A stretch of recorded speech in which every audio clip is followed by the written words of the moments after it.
Assalamualaikum warahmatullahi wabarakatuh. Selamat sore pemirsa TVRI Kalimantan Selatan. Kembali menjumpai Anda TVRI Kalimantan Selatan dalam program Banua Bicara. Nah, semoga Anda dalam kondisi sehat, tak kurang satu apapun. Pemirsa, belum terjadi pergantian kepemimpinan warga Kota Banjarmasin dan calon pemimpin baru kota ini harus dihadapkan pada penutupan tempat akhir pembuangan sampah Basirih yang menjadi andalan untuk membuang atau sebagai tempat pembuangan akhir sampah-sampah yang dihasilkan oleh warga Kota Banjarmasin. Permasalahan tentu akan sangat meluas karena penutupan ini. Warga Banjarmasin menjadi tidak nyaman, kesulitan membuang sampah, mencium bau tak sedap, dan pemandangan yang tidak menyenangkan atau tidak sedap di padang mata. Dan tidak langsung bisa diselesaikan karena memang sebenarnya permasalahan ini sudah sejak lama. Karena penutupan ini tentu tidak sekonyong-konyong ditutup, pasti ada prosesnya. Sebelumnya juga akan kalau tidak salah ada peringatan-peringatan untuk bisa memperbaiki sistem yang ada di TPA Basirih. Nah, kita akan bicara mengenai Banjarmasin darurat sampah, apa solusinya? Kita akan mencoba mencari tahu dari ahli perkotaan, yaitu kita nyebutnya bukan Bapak ya, karena beliau masih muda sekali, Bang Nanda Febrian. Apa kabar? Alhamdulillah sehat. Sehat, puasa ya pasti ya? Siap. Pasti puasa lah ya. Nah, baik pemirsa, kita langsung saja akan membahas persoalan ini. Dan sebagai warga Kota Banjarmasin, sepertinya kalau saya sendiri sih nggak kaget ya ketika ada penutupan ini, karena memang sudah banyak informasi bahwa sebenarnya tidak boleh ada sistem itu, sebenarnya tidak boleh gitu kan ya. Nah, tapi untuk lebih jelasnya, kenapa sih sampai Kementerian Lingkungan Hidup tuh sampai harus menutup, dan apa sih yang salah gitu, biar terang benderang ya sebelum kita mencari solusinya, minta solusi lah dari sampean. Silakan. Ya, baik, terima kasih Bu Dewi. Jadi yang pertama, memang sangat beralasan dari Kementerian Lingkungan Hidup kenapa kok menutup TPA Basirih yang ada di Kota Banjarmasin. Jelas secara teknis ada prosedur yang harusnya dilaksanakan tapi belum dilaksanakan. Contohnya masih menggunakan sistem open dumping atau sistem terbuka seperti itu. Seharusnya sudah ada sanitary landfill atau control landfill, jadi sampah yang sudah berumur tertentu itu ditutup dengan material khusus dan juga dilakukan treatment sehingga lalat maupun bau dan lain-lain itu tidak. Kemudian juga ada penanganan dari sisi limbah cairnya, lindi itu tidak mencemari lingkungan, khususnya Banjarmasin ini kawasan rawa sangat rentan terhadap adanya rembesan lindi. Nah, itu yang menjadi kekhawatiran salah satunya dari sekian banyak readiness kriteria tempat pemrosesan akhir itu bisa masih beroperasi. Nah, ini mudah-mudahan ada hikmahnya untuk kedepannya pemerintah Kota Banjarmasin bersama masyarakat, bersama stakeholder, sama-sama bagaimana menanggulangi sampah dari sistem sumber sampai akhirnya. Baik, kalau gitu kita menilik deh ya, menilik kondisi masyarakat, kondisi proses alur sampah dari rumah tangga atau dari masyarakat ke pembuangan akhir ini seperti apa gitu sebenarnya. Karena ketika ini tidak ditutup saja, sebenarnya kan sampah itu sudah jadi permasalahan klasik perkotaan, ya kan? Apalagi Kota Banjarmasin yang padat penduduknya, kecil luasannya begitu ya, tempat sampahnya bingung nih naruh di mana begitu. Nah, itu bisa dijelaskan, dan ini kondisinya seperti apa sih? Apakah memang jumlahnya, kemudian berapa ton seharinya yang bisa diproduksi, sudah pernah ada penelitian sebelumnya atau bagaimana? Silakan. Oke. Jadi secara sederhana berdasarkan data dari Badan Pusat Statistik tahun 2004 bahwa di tahun 2023 jumlah penduduk Kota Banjarmasin itu kurang lebih 675.000 jiwa. Nah, berdasarkan SNI bahwa Standar Nasional Indonesia untuk perkotaan itu timbulan sampah yang ditimbulkan per jiwa per hari itu 0,75 sampai 0,8 kilogram. Sehingga dapat kita hitung 0,75 dikalikan 675.000 jiwa adalah 541 ton sampah per hari. Bayangkan itu per hari, 541 ton. Mungkin kita saja pribadi mengangkat 1 ton sampah nggak mampu. Apalagi 541 ton sampah per hari. Dan ini angka yang pasti. Belum lagi sampah yang ditimbulkan pada saat acara besar. Contoh ada, mohon maaf, Hari Raya Idul Fitri, Natal. Atau selama puasa ini kan pasti akan ada lonjakan timbulan sampah. Nah itu Bu Dewi yang mesti kita perhatikan. Ya, oke, baik. Jadi kemudian selama ini treatmentnya kurang tepat atau bagaimana? Selama ini treatment 500 sekian ton itu treatmentnya gimana gitu? Nah, jadi yang apa kesalahannya selama ini? Secara visual saja kita mungkin merasakan sendiri di tempat kita masing-masing, kita belum melaksanakan pemilahan dengan baik. Mana yang organik tercampur dengan anorganik. Kemudian yang B3, contoh handphone bekas, peralatan elektronik bekas itu kan masuk yang unsur B3. Itu kadang-kadang kita campur gitu. Ya. Seperti itu pula di sistem TPS-nya sendiri. Tidak ada kontainer yang betul-betul untuk memilah sampah gitu. Dari yang organik, anorganik. Kemudian juga diperparah kadang-kadang di TPS itu tidak hanya TPS yang legal, TPS ilegal juga banyak ternyata di kota ini yang tidak diperhatikan. Kemudian juga mohon maaf teman-teman yang memulung seperti itu, menambah ironis, terkadang sampah yang sudah terbungkus itu malah terhambur gitu, berserakan.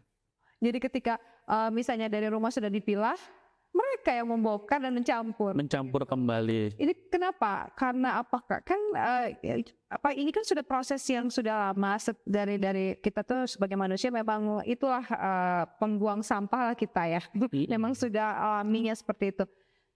Kenapa jadi kemudian tanpa bermaksud menyalahkan siapa-siapa? Karena kan bukan terjadi saat ini atau saat kemarin atau sebelum-sebelumnya, kan memang sudah sampah ini selalu jadi permasalahan. Kenapa? Apa yang kemudian tidak dibangun gitu untuk kesadaran masyarakat kita begitu dalam hal pembuangan sampah ini? Ya, yang pertama yang saya lihat sebetulnya keteladanan atau dari pimpinan itu sendiri semestinya memberikan contoh kepada warganya seperti apa yang seharusnya. Nah, ini diperkuat dengan adanya perda dan juga sosialisasi secara masif, khususnya kepada anak-anak sekolah. Saya lihat seperti itu, karena kadang-kadang anak-anak sekolah ini juga bisa menjadi agen terhadap orang tuanya di rumah. Nah, itulah yang mesti kita lakukan. Misalnya, bagaimana kita membedakan sampah rumah tangga sampai dengan sampah yang dari tempat usaha. Syukur-syukur di tempat usaha tadi itu sampah sudah bisa dipilah, baik yang organik, anorganik, sampai dengan sampah yang B3. Ini kita belum menyentuh bagaimana sampah itu diolah, kemudian kelembagaannya seperti apa, sebetulnya sangat banyak. Dan perlu kita ubah mindset kita, sampah bukan sekedar sampah. Sampah ini apabila memang di-manage dengan baik, itu bisa menjadi berkah. Jadi kalau kita bicara akar permasalahannya itu apa sih sebenarnya? Karena pengetahuankah yang tidak merata atau apa? Karena kan ada misalnya kayak pemulung juga tidak dikasih tahu atau seperti apa, atau hanya karena dari sisi anak-anak aja kurang gitu atau gimana? Akar permasalahannya sebenarnya dari mana? Sebetulnya akar masalahnya kelihatannya belum ada yang memulai. Belum ada yang memulai secara tegas dan secara masif bagaimana sampah ini dikelola dengan baik, sehingga mindset kita sampah itu ya hanya sekedar bahan buangan yang mesti jauh dari tempat tinggal kita. Bisa digunakan lagi. Betul. Berguna. Secara prinsip sampah itu tidak ada yang tidak bisa digunakan lagi, dikonversi menjadi sebuah hal yang bernilai ekonomi. Baik itu organik, anorganik, bahkan B3 sekalipun, itu semestinya ada nilai ekonomi yang bisa diambil di situ. Dan itu yang belum menjadi pemahaman bersama. Betul. Karena kalau dibilang belum ada atau tidak ada kan enggak, karena ada kan sekelompok masyarakat yang sudah memulainya begitu. Betul. Jadi kurangnya apa nih? Kurang masifnya atau seperti apa? Karena saya lihat kan banyak bank sampah di setiap kelurahan ataupun kecamatan. Kemudian ada gerakan-gerakan yang juga pembersihan setiap waktu. Tapi kebanyakan biasanya masyarakatnya cuma nonton. Ya. Gimana tuh? Apa yang salah nih di sini? Ya, yang pertama tentu seharusnya ini menjadi sebuah kegiatan yang besar. Artinya kita coba sudut pandang terhadap sampah ini, begitu. Dan juga kita mesti bisa mengelola sampah itu. Contoh misalnya seperti ini. Kadang-kadang kan ada di tempat-tempat misalnya perbelanjaan, mall, atau misalnya di pusat keagamaan, masjid, gereja. Kadang-kadang kan mereka membuat sebuah acara banyak sekali di sana memakai minuman kemasan seperti itu. Nah itu terkadang hanya, mohon maaf, bungkusnya diinjak atau hasil botolnya diinjak. Sebetulnya itu seandainya semuanya paham bahwa itu ada nilai ekonomi, ada nilai rupiah di situ, itu ada yang mengutin. Nah seperti itu. Kurangi sampah yang di akhir ya. Betul. Oke. Baik. Bagaimana kemudian Anda mencoba untuk melihat permasalahan Kota Banjarmasin itu sendiri? Apakah bisa cepat solusinya atau bagaimana? Ini udah masih lama sekali nih kayaknya untuk bisa membenahinya. Ya, sebetulnya tinggal bagaimana saat ini menurut kami itu pemerintah kota yang menjadi kapten, yang menjadi tumpuan utama. Ini mau masalah sampah ini diselesaikan dengan segera atau seperti apa? Karena caranya itu sebetulnya sudah jelas gitu. Kita tahu bahwa dari sistem sumber saja, sampah rumah tangga, sampah yang dari sektor swasta, ini bisa dikelola. Oke, mungkin kita ada skemanya nih ya, bisa diperlihatkan ya. Skema misalnya dari apa bisa diperlihatkan dari kalau rumah tangga, ya ini ya dari rumah tangga itu seperti apa tuh? Sampah itu ada terdiri dua ya, dari rumah tangga, kemudian tempat usaha. Silakan. Nah, kalau harapan kami dari sisi teoritik gitu, sebetulnya dari sisi sistem sumber, sampah itu ada yang dari rumah tangga, ada yang dari swasta atau tempat usaha. Yang dari rumah tangga jelas dari perumahan atau perkampungan. Nah, dari tempat usaha bisa jadi dari hotel, restoran, perkantoran. Saya berharap kita ada kurang lebihnya, misalnya untuk yang rumah tangga, ada titik-titik yang bisa kita jadikan pilot project. Mereka bisa kita jadikan contoh sebuah kawasan hunian yang terbiasa memilah sampah, baik organik, anorganik maupun yang B3. Nah, kemudian untuk yang tempat usaha, kita lakukan push gitu. Kita wajibkan mereka sudah memilah sampah itu menjadi organik, anorganik maupun B3. Apakah dari sisi tempat sampahnya atau kemasan kantong sampahnya, kreseknya, seperti itu. Dan ada reward and punishment khususnya untuk pelaku usaha di Kota Banjarmasin yang apabila dia melanggar begitu, dia mendapatkan punishment, dan apabila dia bisa secara konsisten memilah sampah, mengelola sampah, itu dikasihlah reward.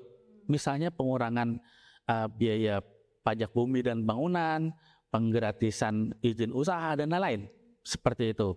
Nah, begitu pula dengan yang rumah tangga. Mungkin ada kawasan-kawasan yang masih sulit untuk kita lakukan edukasi terkait pemilahan. Mungkin mereka perlu proses.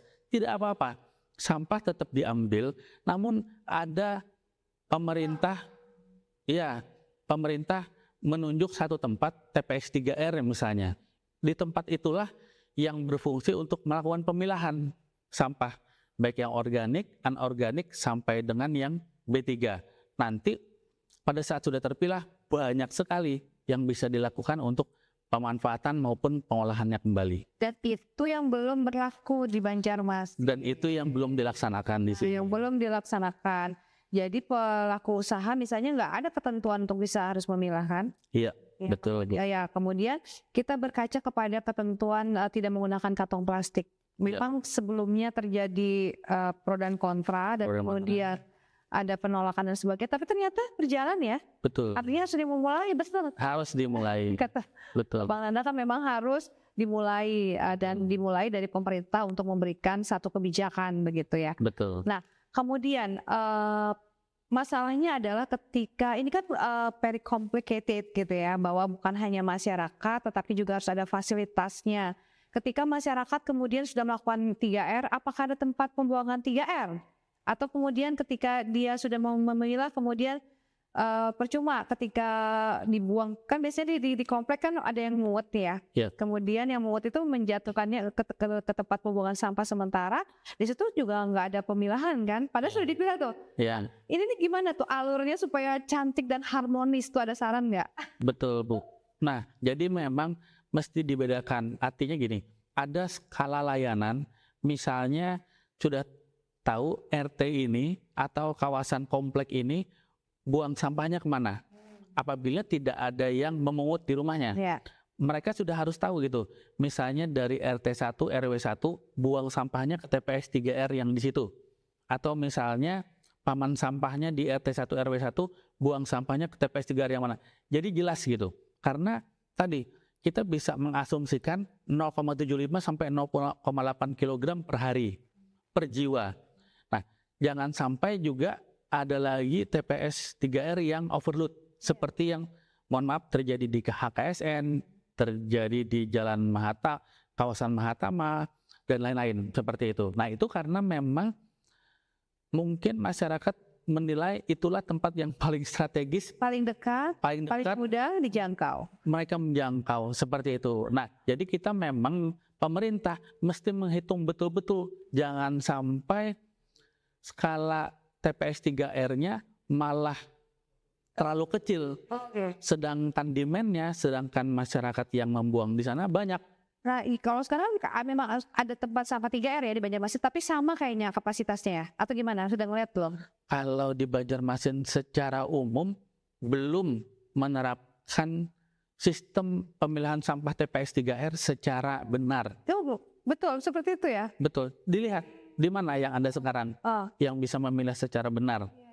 Yang organik, anorganik, dan juga B3. Namanya aja cuma namanya doang, tapi dari sisi implementasinya masih jauh dari harapan. Ini sebenarnya sudah ada pengelompokan ya, skala-skalanya ya? Betul, betul. Penduduk jiwa sekian. Jadi untuk TPS 3R skala kecil itu dapat melayani 2.000 jiwa, yang sedang 5.000 dan yang besar sampai dengan 10.000 jiwa. Tonasenya juga dapat kita lihat. Nah, makanya kita perlu membuat sebuah klaster gitu. Dan klaster ini harus fix, jangan sampai ada silang begitu. Dan pemerintah juga jangan sampai membuat klaster yang terlalu jauh dari unit permukimannya. Jangan sampai menyulitkan lah masyarakat untuk membuang di situ. Jadi biarpun kita membuang sampah atau membuang barang yang menurut kita tidak berguna, itu tetap harus ada hitungan dan perhitungannya ya. Betul. Ternyata perlu bisa dihitung, gitu kan? Bahwa ketika kita membuat sampah itu memang tidak sembarangan hanya membuat dak seperti itu. Betul. Harus ada dihitung. Betul. Di wilayah tersebut jumlah jiwa berapa, akan menghasilkan berapa. Nah, itu yang terencana namanya ya. Betul. Anda kan ahli perkotaan. Dan bahkan sebetulnya begini Bu Dewi, bisa jadi kalau memang pemerintah kota ingin bekerja sama dengan sebuah lembaga atau vendor yang bisa mengelola sampah swasta, itu kita bisa undang mereka. Itu bisa kita kerjasama dengan mereka dari pemerintah kota. Di kota-kota besar hal ini sudah terjadi. Misalnya sampah di SCBD Jakarta, di Plaza Indonesia, di Grand Indonesia, dan lain-lain, itu sudah dikelola oleh swasta. Jadi sampah-sampah dari tempat usaha itu tidak dikelola oleh pemerintah secara langsung, tapi dia sudah menjadi B2B gitu, Iya. business to business, betul. Kita punya duta mall seperti itu ya, dia yang harusnya tidak membuang sampah Iya, di tempat masyarakat. betul. Ya, sudah, tapi kita belum punya nih kayaknya di sini. Iya, betul, betul. Ini menarik, kita akan bahas lagi lebih jauh selepas yang berikut ini.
Terima kasih Anda masih bersama kami di Banua Bicara TVRI Kalimantan Selatan. Kita masih bicara tentang Banjarmasin darurat sampah, apa solusinya. Nah, kita tadi bicara mengenai sebenarnya kalau kita membuat tempat sampah, ya termasuk TPS 3R itu, apapun lah namanya, itu tidak serta-merta ada lahan bangun begitu. Sebenarnya ada aturan-aturan atau ada yang harus dicermati, ada pedoman begitu ya, supaya memang ketika dibangun itu memang berkesesuaian dengan kebutuhan di masyarakat. Itu satu. Tapi kemudian juga pemerintah kan juga sering kali kebingungan untuk mencari lahan. Nah ya, ini kan jadi problem kita bersama. Nah gimana juga terkait tadi, bisa dijelaskan juga mengenai tadi pedoman tadi, dan kemudian tanggapan Anda juga mengenai susahnya mencari lahan. Iya, ya betul sih.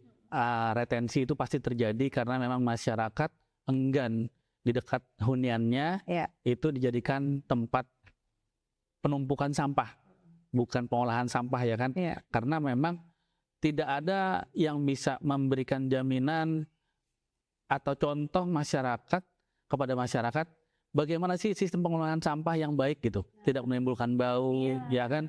Karena rata-rata sampah meluber. Nah, itulah yang menjadi mindset masyarakat. Nah, kedepannya yang pertama yang kami bisa sarankan, pemerintah kota mewajibkan seluruh pengembang pada saat mereka membuat sebuah perumahan baru, di antara fasum yang ada itu si developer wajib membuat TPS 3R sesuai dengan misalnya di sana ada 100 unit rumah, ya kan? 100 unit rumah, ya disesuaikan dengan kebutuhan berapa. Nah, kalau TPS 3R sebetulnya itu bisa diproduksi, bisa disediakan lahan sebesar 3.000 meter persegi, itu dapat menampung atau mengolah sampah per harinya itu 100 ton.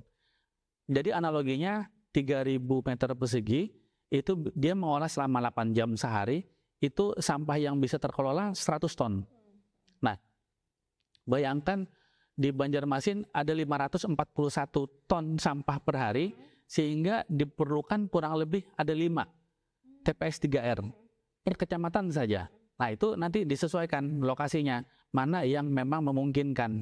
Mungkin, mohon maaf, rencana-rencana pemerintah kota yang pada awalnya ingin membangun sport center, ya mau tidak mau, mungkin untuk sementara itu ditahan dulu, untuk tempat-tempat untuk pembangunan TPS 3R, TPST seperti itu, Bu Dewi. Fokus dulu, maksudnya kita kan ketika apalagi ada efisiensi anggaran ya, jadi sekarang fokusnya beralih ke permasalahan sampah ini dulu. Permasalahan tersebut, betul. Nah, jadi tidak bingung lagi pemerintah karena memang di masing-masing unit lingkungan perumahan, khususnya perumahan yang dibangun oleh developer, itu sudah ada fasilitas TPS 3R.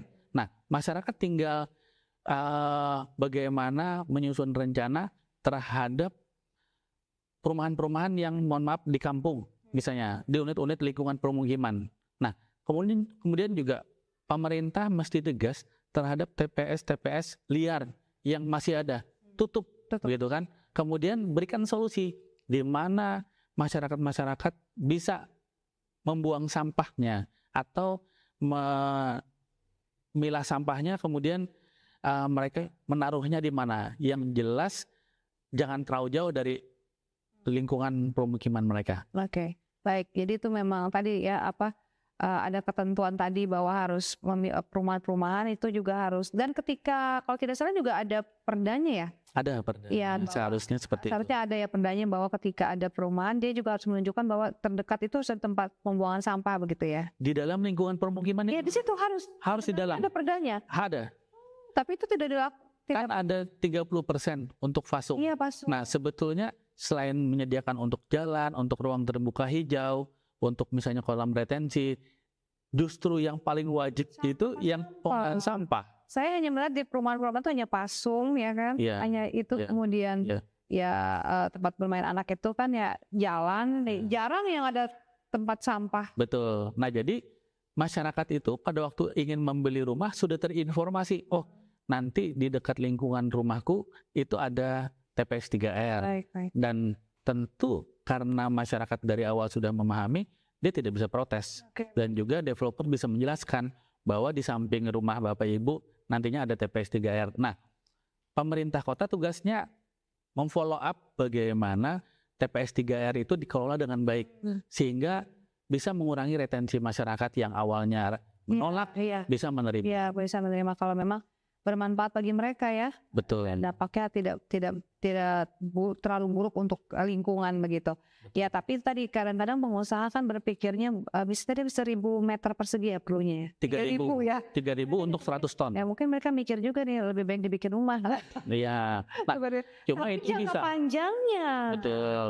Tapi itu bisa untuk masing-masing unit lingkungan permukiman yang lebih kecil itu nanti disesuaikan, Dewi. Itu kan tadi 3.000 ya, itu contoh saja. untuk 100 ton, gitu kan? Untuk 10 ton mungkin 30 meter persegi bisa.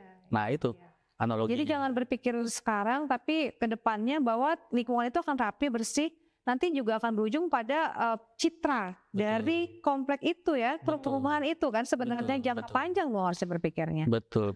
Ya, sekarang kita bicara mengenai solusi penanganannya. Penanganan sampah selama ini yang kalau kita lihat adalah dibakar, kemudian dihancurkan begitu ya, dibuang. Pokoknya warga ini taunya ini dibuang ke tempat, mereka pokoknya hilang dari rumah mereka. Pada banyak sekali penanganan-penanganan yang bisa dilakukan untuk mengurangi beban tempat pembuangan akhir sampah, begitu kan? Ya kan ada sampah organik, anorganik gitu kan, dan kemudian tadi residu dan B3 itu. Nah itu gimana nih penanganan yang bisa ditawarkan begitu? Oke, nah jadi mungkin nanti pemirsa bisa lihat di tabel bahwa yang pertama untuk organik. Organik itu banyak sekali Bu Dewi. Bisa kalau kita mindset orang Bahari itu untuk kompos. Ya kan? Kemudian juga saat ini maggot atau ulet-ulet kecil khusus itu luar biasa. Bisa menyerap sisa-sisa sampah makanan, sisa-sisa sampah buah dari restoran. Itu luar biasa. Mereka cepat. Maggot itu nilai ekonominya tinggi.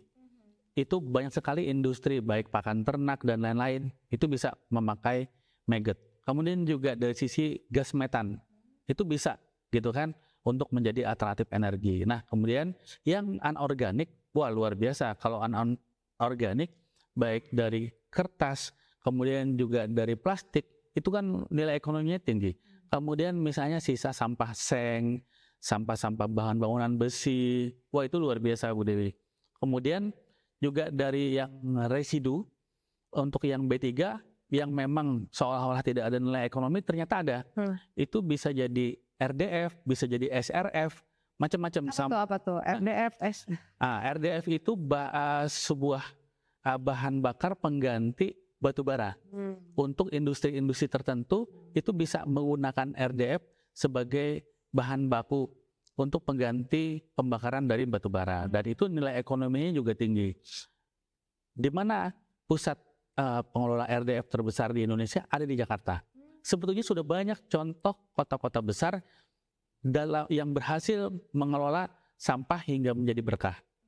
RDF itu tadi Bu Dewi adalah gabungan dari sampah organik dan anorganik yang sulit sekali dipisah.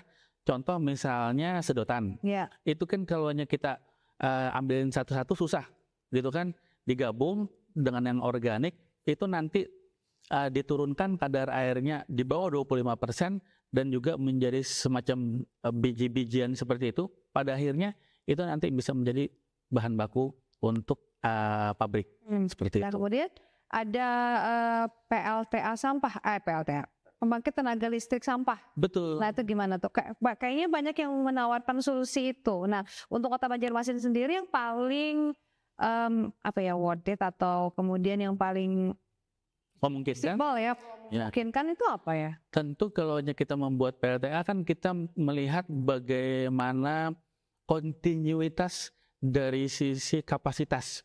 Jangan sampai nanti Iya, misalnya ya sampahnya kurang kan tidak juga. Kalau yang saat ini mungkin kita tidak muluk-muluk, kita sampai RDF saja sudah sangat bagus. Betul, sampai RDF kita sudah sangat baik Bu.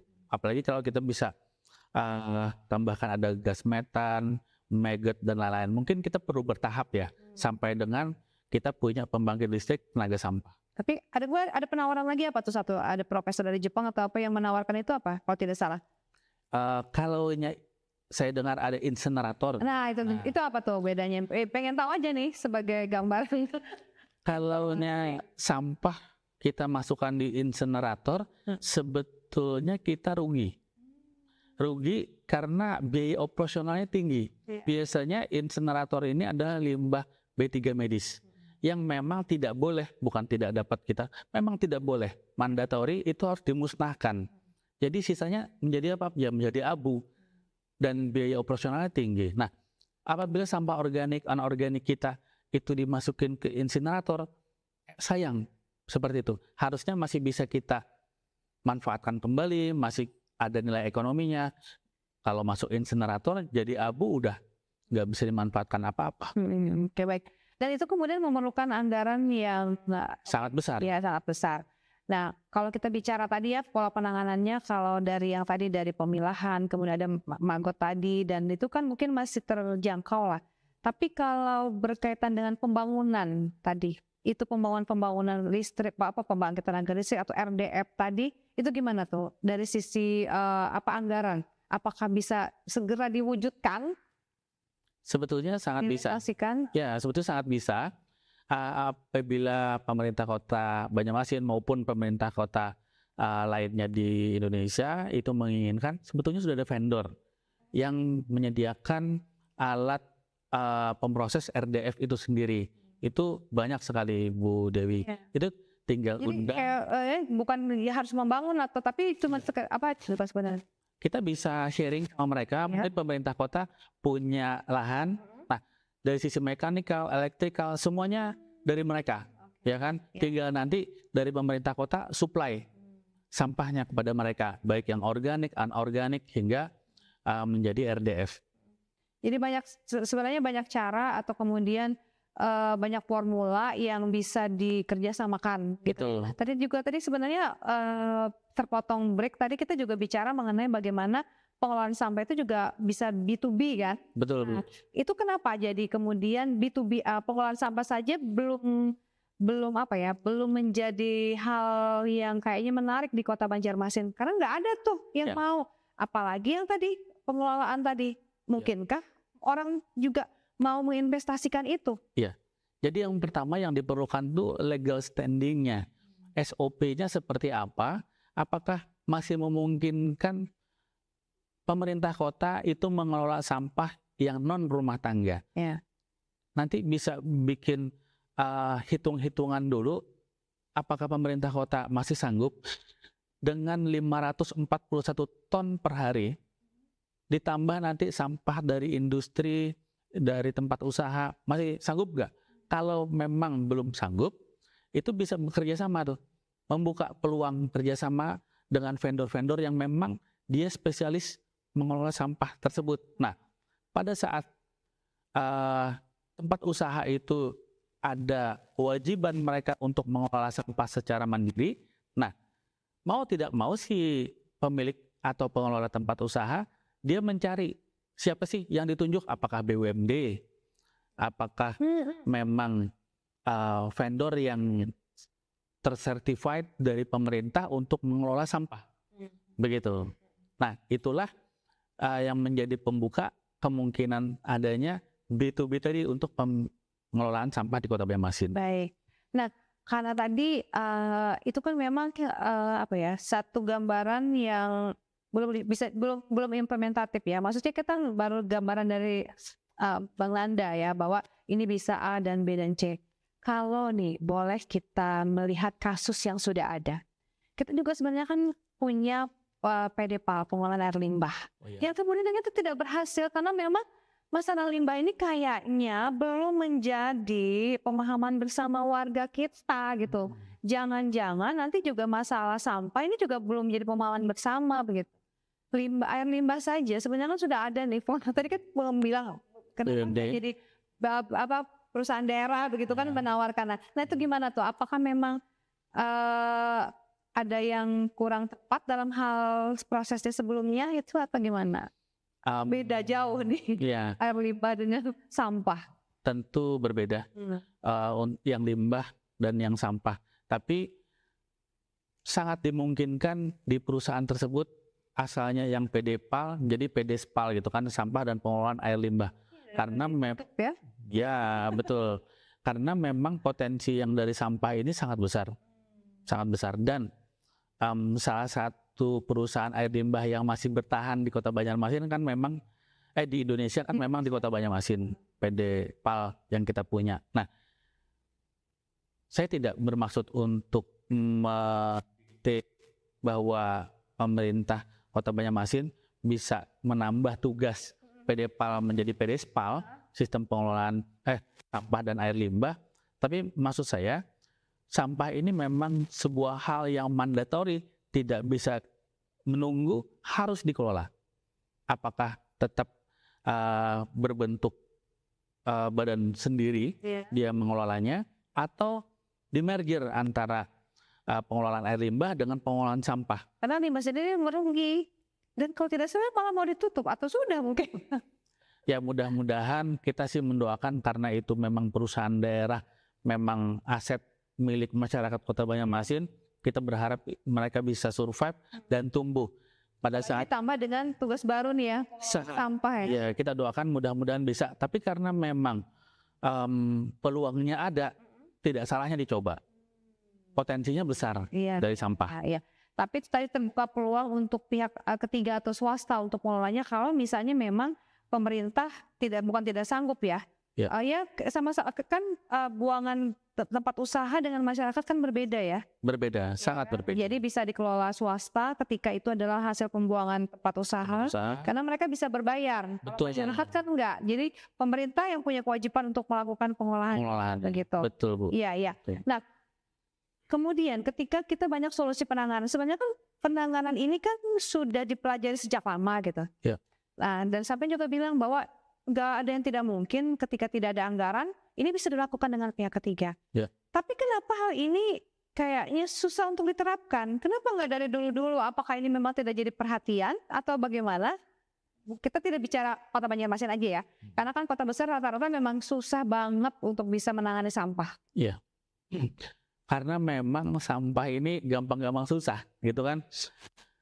Pada saat penyelenggara pemerintah ini punya mindset yang kecil, menganggap sampah ini ya sampah, mereka pasti hanya memikirkan bagaimana membuang sampah ini sejauh mungkin, bagaimana sampah ini tertutupin gitu di kotanya. Iya, betul, itu saja sebetulnya.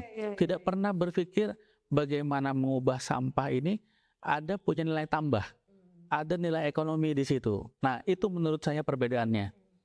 Bagaimana kalau kolaborasi? Kan ada Banjarbakula dan sebagainya. Nah itu, dan kita sebenarnya sudah punya TPA Banjarbakula yang kemudian ada bermasalah juga karena tidak bisa menerima limpahan dari Banjarmasin. Nah itu gimana tuh? Ada kolaborasi ketika Banjarmasin yang lahannya juga terbatas, jadi bisa ada sinergi lah dengan daerah-daerah itu jadi pilihan nggak?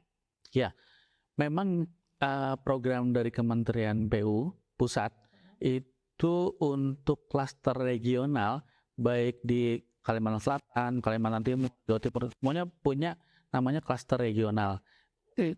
Untuk di Kalimantan Selatan kita punya TPA regional Banjarbakulan. Nah, yang dilayani TPA regional Banjarbakulan ini tidak hanya Banjarmasin. Banjarbakulan. Ini ada 5 kabupaten kota, Bu. Iya. Mereka tidak bisa menganak emaskan atau memberikan hak yang khusus kepada Banjarmasin. Mereka juga mesti memikirkan bagaimana timbulan sampah yang dikirimkan oleh kota-kota yang mereka layanin selain Banjarmasin.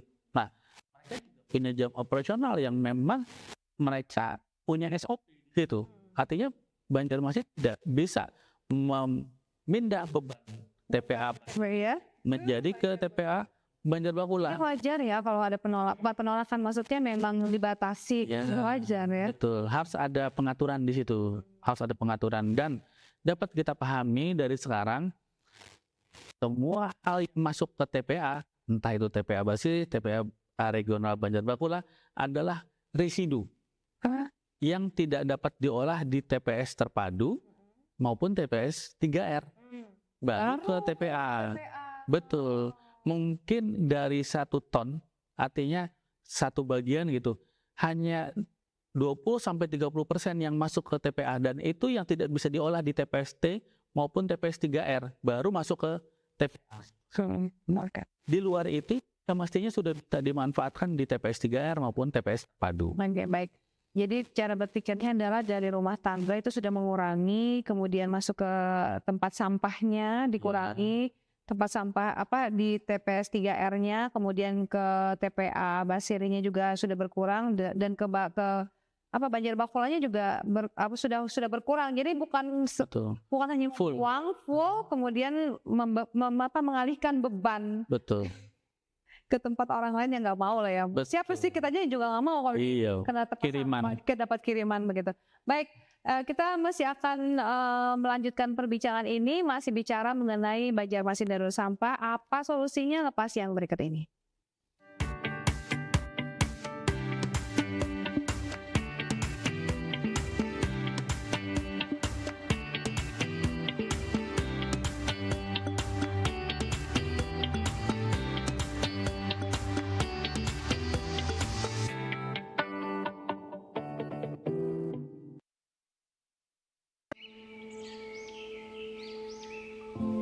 Taman Nasional Tanjung Puting. Disinilah lokasi kami tinggal dan hidup. Hutan hujan tropis di Kalimantan adalah rumah bagi kami, orang utan. Orang utan ini adalah yang satu-satunya peninggalan nenek moyang kita, dan sangat disayangkan apabila kita tidak melindungi dan mengetahui apa sih orang utan itu. Kita harus melindungi dari kepunahan dan untuk menjaga kelestariannya. Jagalah kami dari kepunahan, agar tak hanya dongeng yang menjadi warisan.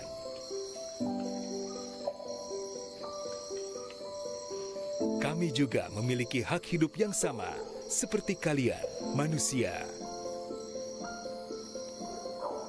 Pelihara hutan, selamatkan orang utan dari ancaman kepunahan.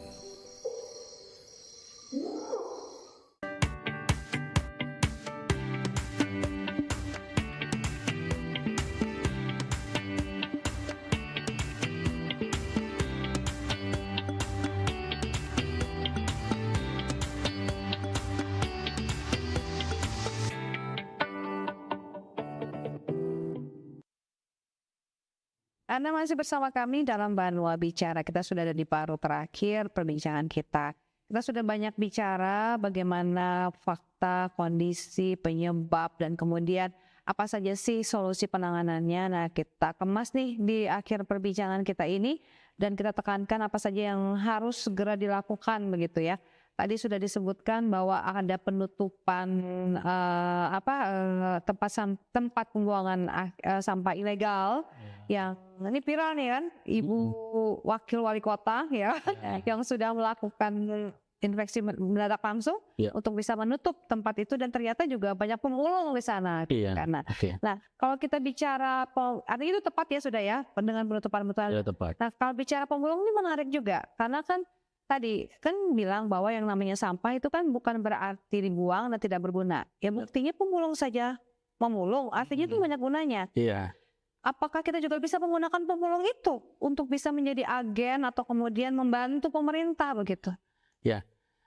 Banyak mindset yang mesti kita sesuaikan saat ini ya kan, sampah jadi berkah. Nah, pemulung pun pekerja informal ini kita coba ubah mindset kita itu menjadi mitra, ya kan, mitra kerja gitu. Jadi nanti di TPS 3R, di TPST, bahkan nanti di TPA itu yang awalnya mereka kerjanya informal seperti itu bisa kita transformasi menjadi sebuah pekerja formal.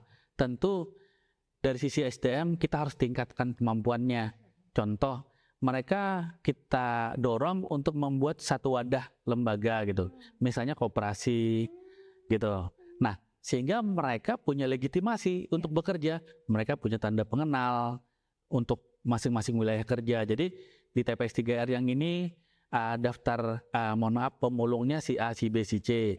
Nanti pemulung yang lain juga di wilayah yang lain, sehingga mereka punya kepastian hukum. Yang pertama itu. Nah, kemudian pada saat mereka koperasi, mereka juga bisa memiliki akses, misalnya yang awalnya tidak punya akses asuransi, BPJS dan lain-lain. Nah, itu mereka juga bisa dapat. Mereka juga manusia, mereka juga mencari nafkah. Mereka juga membantu pemerintah sebetulnya dan juga masyarakat untuk memilah yang pada saat sampah rumah tangga itu masih campur aduk antara organik dan anorganik. Dengan tangan mereka lah mereka memilah itu. Karena mereka langsung bersentuhan dengan sampah itu. Betul. Nah, kemudian juga pemerintah bisa memberikan edukasi sama mereka, ya kan? Seperti apa sistem pemilahan yang higienis khususnya untuk diri mereka sendiri. Mereka harus memakai alat keselamatan kerja gitu kan, sarung tangan, ada masker, mungkin yang berbahaya itu bisa pakai kacamata dan lain-lain lah SOP-nya. Kemudian mereka juga pakai alas kaki yang terstandar, jangan sampai ketusuk jarum medis misalnya atau ketusuk kaca dan lain-lain. Nah, jadi SOP seperti itu kita bisa bantu pemulung itu menjadi mitra yang baik untuk pemilahan sampah. Baik. Tadi bahwa penutupan tempat sampah ilegal, kemudian keterlibatan pemulung yang kemudian bukan dilegalisasi, apa tadi sebutannya? Jadi formal. Menjadi formal. Ya. Kemudian apa lagi?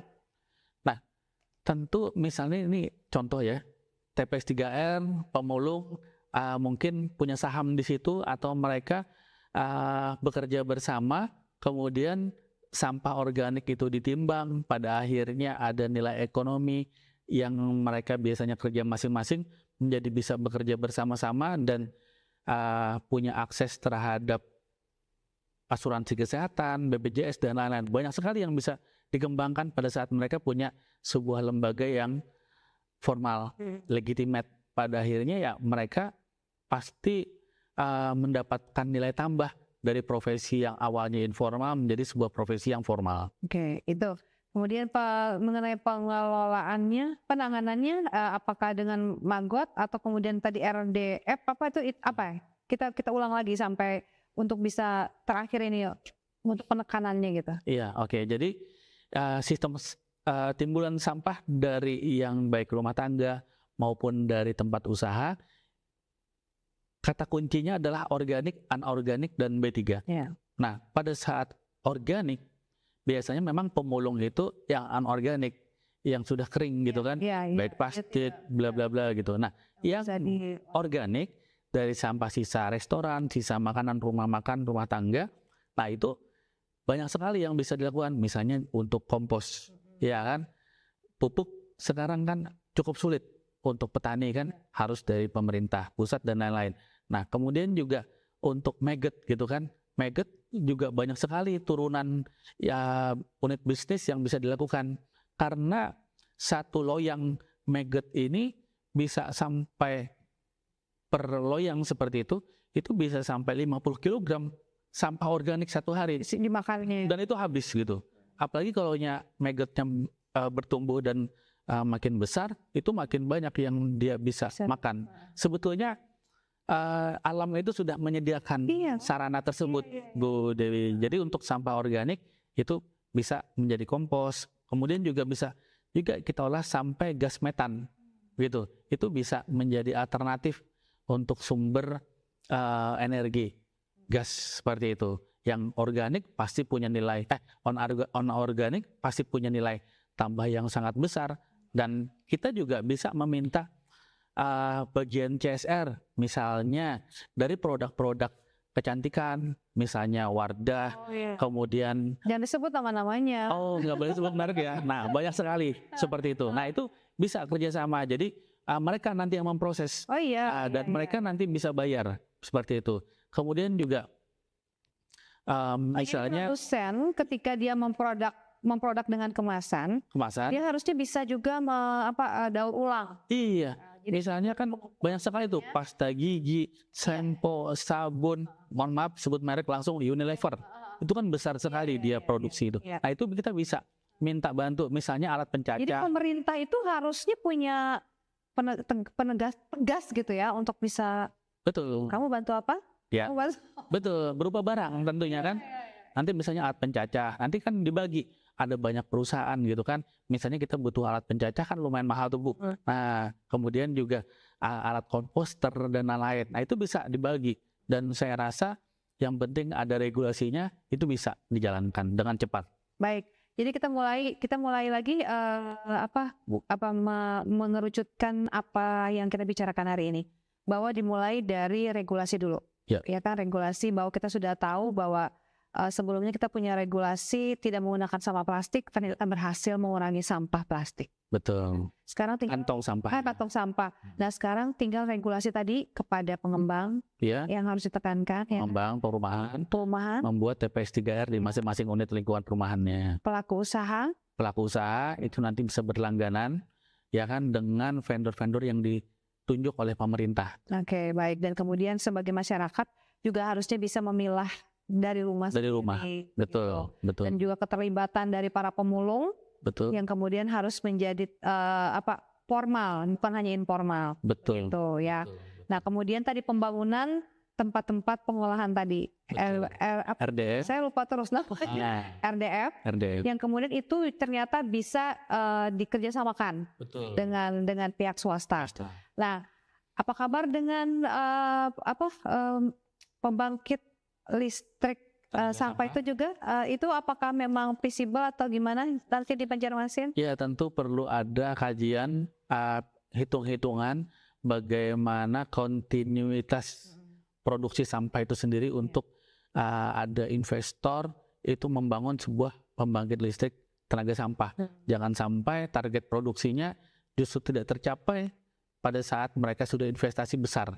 Jadi tapi sangat memungkinkan, tinggal skala produksinya nanti disesuaikan berapa timbulan sampah di Kota Banjarmasin dan berapa target produksi mereka, dan juga kontinuitasnya seperti apa. Oke, kontinuitasnya seperti apa. Nah, kemudian langkah-langkah terkini adalah bagaimana ketika sebuah kota kemudian anggarannya terbatas dan ini menjadi perhatian nasional, itu bisa tidak menurut Bang Nanda sendiri? Bagaimana ketika ada ini ada masalah, ada sampah, wakil menteri juga hadir ke sini gitu, ini menjadi perhatian bersama, itu dimungkinkan tidak? Saya pribadi optimis. Kita punya pemimpin baru, Pak Yamin dan Bu Ananda, wajah baru, semangat baru, dan ini sebetulnya sebuah tantangan yang justru apabila kita semuanya berhasil mensupport dari sisi pengelolaan sampah ini, justru bisa menambah poin wali kota, wakil wali kota yang baru. Kepercayaan publik makin meningkat, dan mudah-mudahan sampah ini bisa sama-sama kita benahi bersama, dan masalah-masalah kota yang lain masih cukup banyak yang mesti kita sama-sama juga menyelesaikannya, dan sama-sama dari sisi jurnalis, dari sisi kami para ahli, pengamat, sama-sama memikirkan bagaimana menyelesaikan permasalahan satu demi satu di kota ini. Oke. Nah, Ini tadi kita sudah memahami bersama apa yang ini. Dalam waktu dekat ini, bukan dalam waktu dekatan. Ketika ini tidak ada tidak ada. Tadi kan sampah itu setiap harinya memang memproduksi sampah. Sampai juga bilang tadi, tapi ketika ada momen-momen tertentu itu akan berlipat ganda sampahnya. Betul. Nah, di bulan Ramadan ini apa yang Anda sarankan kepada pemerintah kota? Karena kan pasti produksi sampahnya tuh naik ya. Ini dalam waktu dekat ini gimana nih? Kan ada pasar Wadai Ramadan. Nah, itu hal yang paling yang dekat sekarang ini nih, apa yang Anda sarankan kepada pemerintah nih? Oh iya. Jadi yang pertama, pemerintah itu menghimbau masyarakat dan juga mengimplementasikan himbauan pemerintah. Satu, membawa kantong pribadi, kantong belanja nanti di pasar Wadai. Bawa kantong sendiri ya. Bawa kantong sendiri. Syukur-syukur bawa rantang atau Tupperware atau apapun tempat makanan sendiri. Ya kan? Itu pasti mengurangi.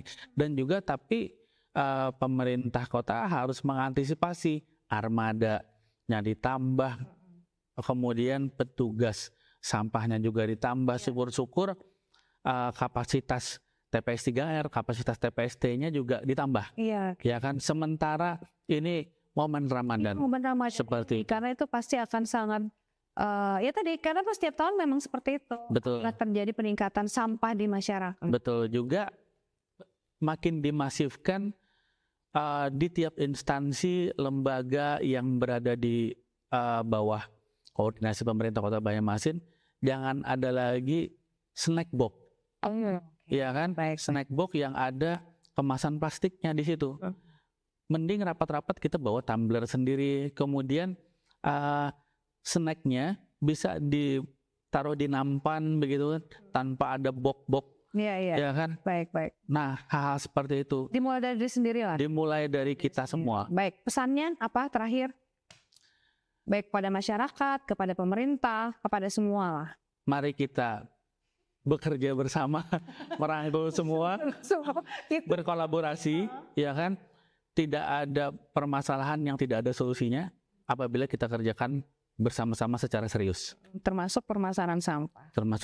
Pemirsa mulai memilah sampah, ya kan, dan kemudian menggunakan kantong sendiri untuk belanja. Iya. Dan itu terbukti bahwa untuk kenyamanan kita sendiri ya. Betul. Kayak sekarang gimana sebagai warga Kota Banjarmasin, apakah Anda nyaman dengan kondisi ini? Ya. Di mana-mana pemandangannya tidak nyaman lagi. Baik, terima kasih, semoga bermanfaat apa yang sudah disampaikan.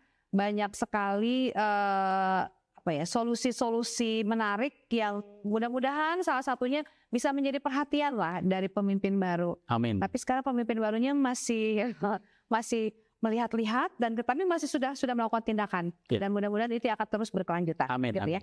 Dan pemirsa, demikianlah perbincangan kita dalam Banua Bicara pada sore hari ini. Semoga bermanfaat dan sekali lagi ingat bahwa sampah Anda harus Anda urus sendiri ya. Jangan dibagi-bagi begitu. Baik, terima kasih. Wassalamualaikum warahmatullahi wabarakatuh.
Saya memilih budidaya jeruk karena memang awalnya dari keluarga juga petani jeruk, dan bagaimana cara saya juga untuk menjaga kualitas dari buah jeruk. Untuk pengaruh ekonomi itu buat keluarga itu cukup, buat lingkungan sekitar itu sangat besar karena saya dapat membuka lapangan pekerjaan buat orang-orang sekitar.